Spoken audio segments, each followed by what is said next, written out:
Hey everybody, and this is JTrain97, and I'm back this time to a lot of people have been asking me what my thoughts are on the Spider-Man reboot. Honestly, I didn't think the movies really needed to be rebooted. Of course, I know it's because of the big falling out between Sam Raimi, and he was very firm on wanting the Vulture in Spider-Man 4, and the studio wouldn't have that, so they cut the cord on that one. I know my and Blow Himself Up dude's opinion vary quite differently on this. I think the Vulture would be very easy to do in live action, and he basically says it can't be done. Um, well, besides the fact that I think the Vulture can be done, I thought Spider-Man 1 was a decent movie. I thought it was loyal in its own way to the comics. I mean, the Goblin died the same way he was supposed to. Granted, we didn't have Gwen, but, everything was okay. 2 was my favorite Spider-Man villain, Doc Ock. I thought that movie was great. I don't want to say great, but I thought it was good too. It's definitely not the movies that we've been getting from Marvel. And then you get to 3, which was the, diarrhea-infested nightmare that none of us want to talk about, where they raped Venom and threw Sandman in there. And, overall I thought the third movie would probably be a dark point for the series, but they could progress beyond that. I really don't see why they're wanting to reboot this, because I think they said they're shooting for 2012 for the movie to come out, the reboot.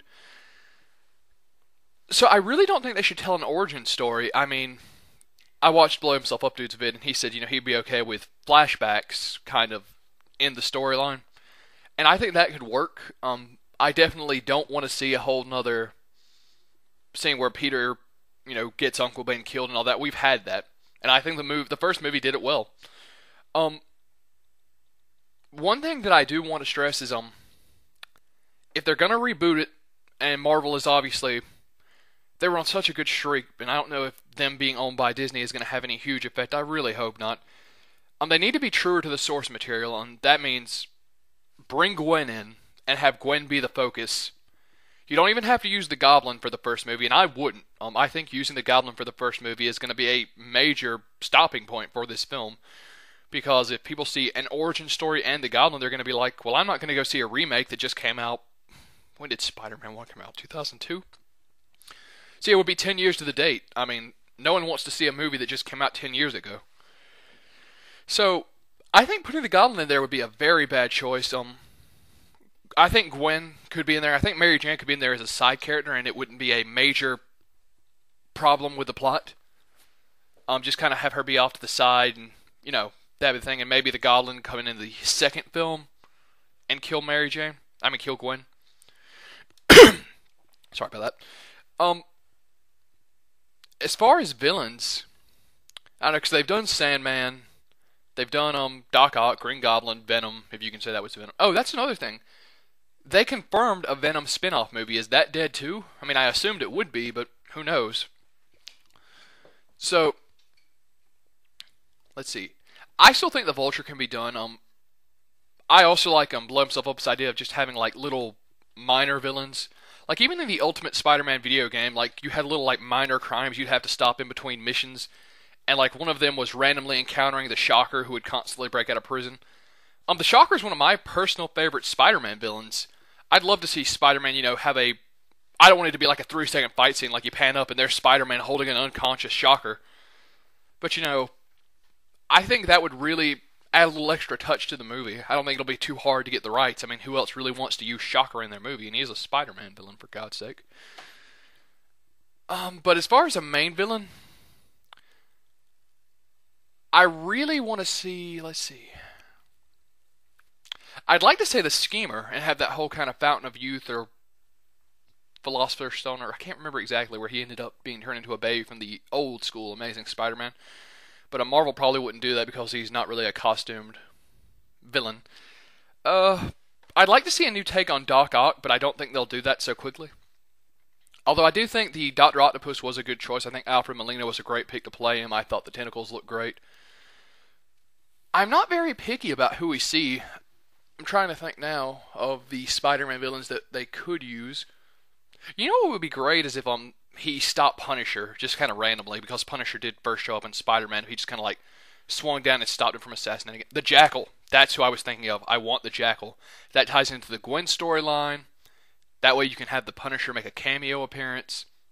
It works. And the Jackal was very, he would send other minor villains against Spider-Man to try and soften him up. Well, it doesn't really tie into the Gwen experience because it happened after Gwen was dead. But you could tweak that minorly so it would fit into the movie. Here's my big thing. For God's sakes, I want a normal-looking Spider-Man suit. And by that, I mean I want the cloth suit, you know, the big red eyes, the black webbing. I don't want whatever the hell Tobey Maguire was wearing. That was the most unbelievable point of the movie for me, is that he's got this giant metallic suit on. How did he see through that? I mean, I just don't believe that he could make that. Oh, another big point for me. Web shooters. Now, I didn't mind the organic webbing, but damn it, this is a reboot. We tried it with organic webbing. Let's go with web shooters. Because Marvel's excuse was, oh, well, we just didn't think people would believe that a high school kid could throw those together. I'm like, oh, yeah, because I totally buy that a high school kid could be bitten by a mutated spider and get superpowers instead of just, you know, contracting radiation poisoning and dying on the spot. Web shooters. Damn it.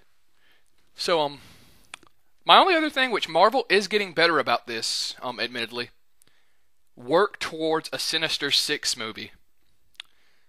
That means that leave the villain alive. Spider-Man doesn't have to kill him. Granted, the Goblin dies by his own hand. But you can easily, you know, use... You know, I'd really love to see a Kraven the Hunter movie, too. That's another great villain. I really want to see Spider-Man fight Kraven, and he was a member of the original Sinister Six. My money's on Mysterio, honestly. Like, he's also one of my... Spider-Man has such a great list of villains. Mysterio would just be a great movie. But you could leave all those characters alive and then have, like, the third movie, or I don't know about necessarily... Well, yeah, third. You'd have to either introduce a lot of villains quickly or just kind of throw them in there in the final movie. But you could do a Sinister Six movie. It'd be mainly action, too. That would be great. So, this is... it's honestly been me rambling. But these are kind of the things I want from Spider-Man. I also think Marvel needs to work towards it being more of a universe, which they are doing. Like if Spider-Man swings by Stark Tower in the background, that would be great. But this is JTrain997 with my thoughts on the Spider-Man reboot, and I'll see you soon, YouTube. Oh, damn it, I said 997. 97. 97. Bah. Sorry.